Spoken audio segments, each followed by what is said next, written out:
an overview of the basic concepts of strategic family therapy. Jay Haley, the author of this therapeutic approach, called the therapy strategic because he said it is a therapy where the therapist initiates what happens during therapy, designs a specific approach for each person's presenting problem, and where the therapist takes responsibility for directly influencing people. The roots of strategic family therapy is in structural family therapy. It builds on the concepts from communication theory. So the leading figures was the Palo Alto group in the 1960s to 70s with brief family therapy and the Mental Research Institute. And the major figures there was Don Jackson, Gregory Bateson, John Weekland, and Paul Watzlawick.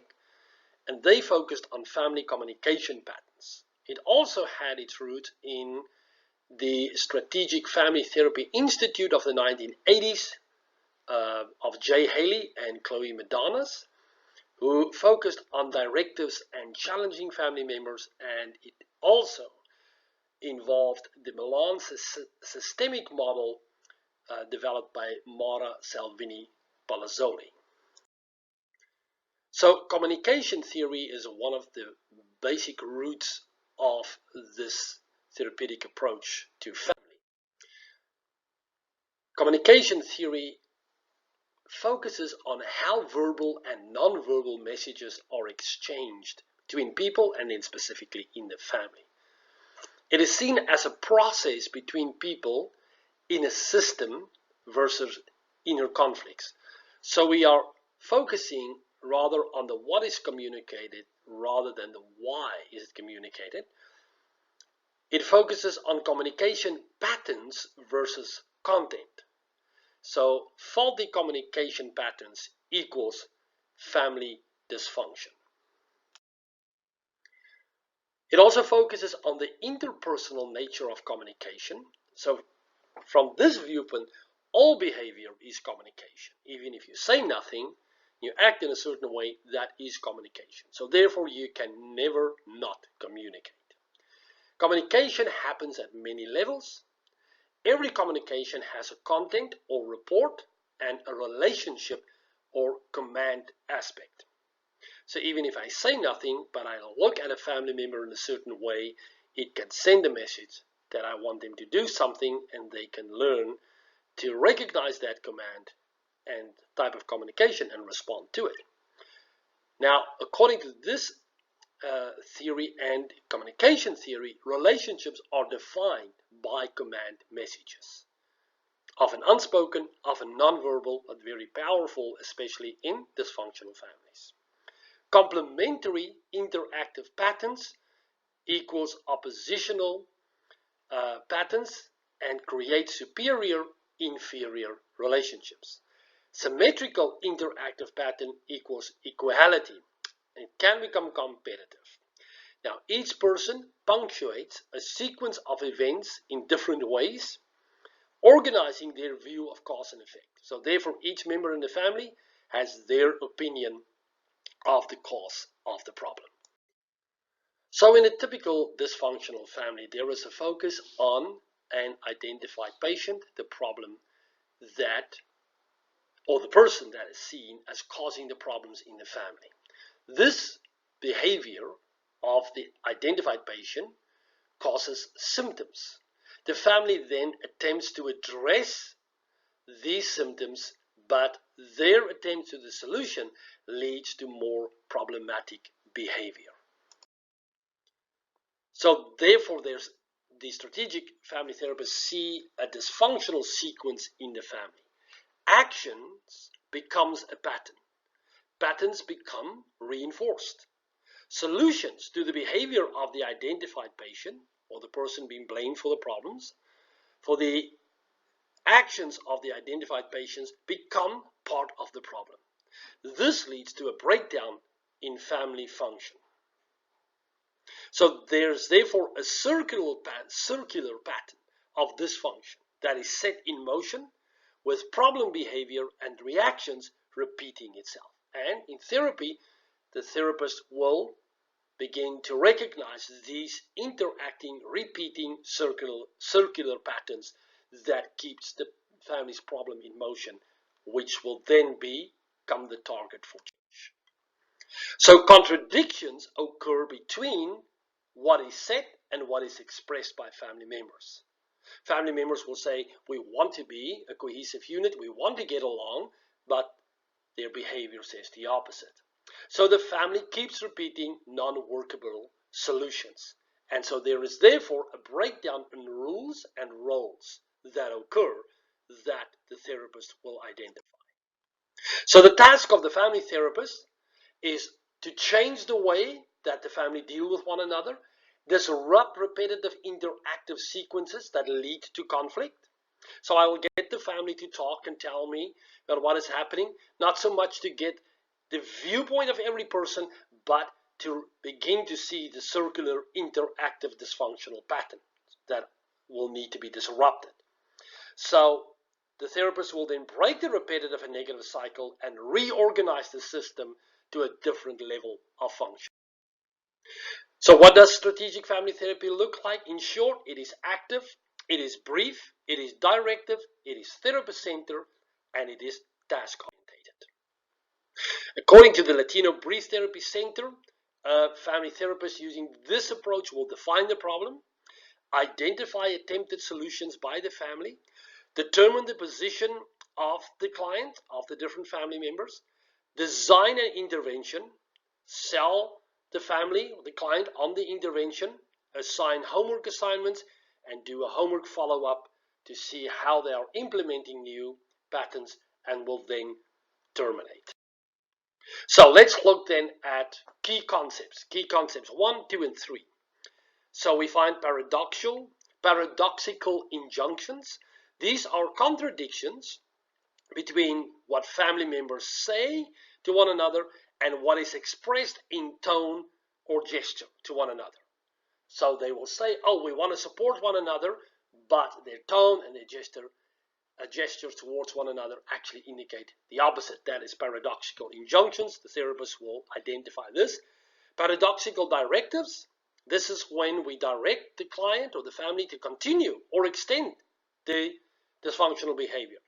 So it is non-confrontational and it actually undermines resistances and ties into the patient's own momentum. If you tell them not to change anything, change will actually occur. The double bind is another concept in this therapeutic approach. This is conflicting messages and can win situations that occur in the family.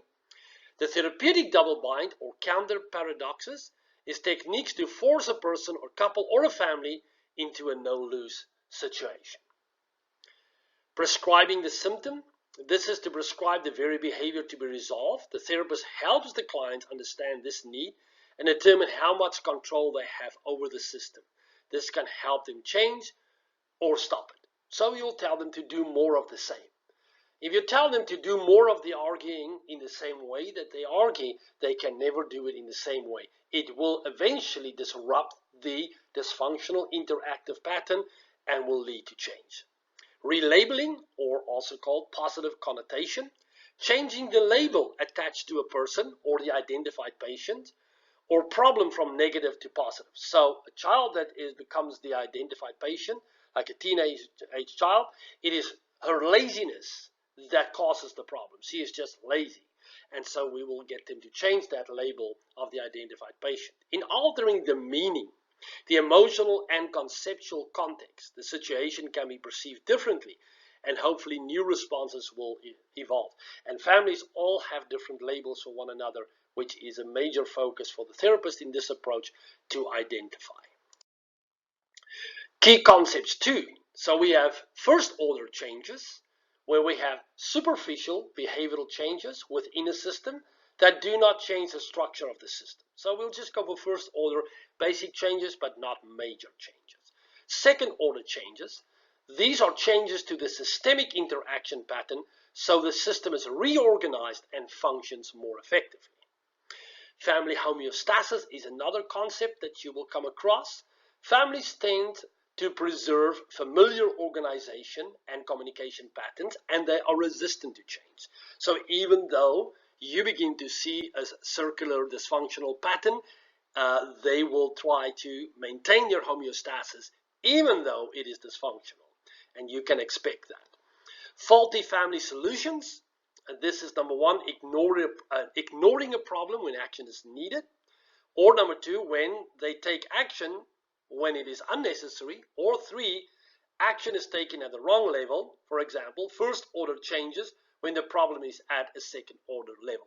So you will also look at what kind of faulty family solutions they have implemented over time, leading to the problem escalating and bringing them into therapy. Directives is another concept. This is challenging the family, where we try to provoke them. They will rebel or resist. In other words, they will try to maintain the family homeostasis. It will also include ordeal therapy, where we assign an undesirable task. This is more difficult for the client to have the problem than to give it up. So key concepts 3, we have pretend techniques. Encourage the family members to pretend to act in a certain way. This is including playfulness and fantasy. We shift the context and encourage voluntary control of behavior. And this we can role play with them in therapy, for instance. Hypothesizing includes interactive process of speculating, determine how the family is organized around the problem. Neutrality, remain allied with all family members, and we avoid coalitions or alliances. In other words, we avoid becoming triangulated with one of the members of the family, and they will try to involve the therapist in a triangle, for instance, talking to you after the therapeutic session. I just want to tell you something that you might not know, or might even call you between sessions, etc. Those are all attempts to triangulate you, and you maintain your neutrality. Circular questioning, that is a focusing on family connections rather than individual family members to address the family differences.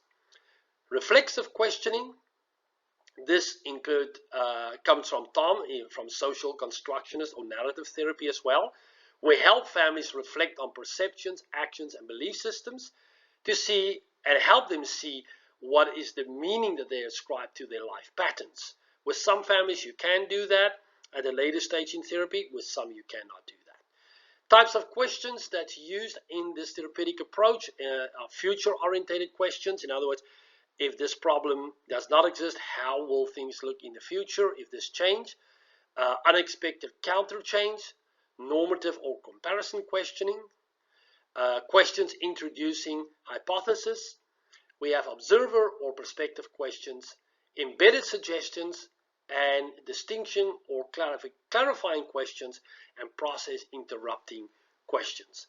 You will find further elaboration on these concepts in your textbook, as well as the other lectures that's uploaded in this week's show.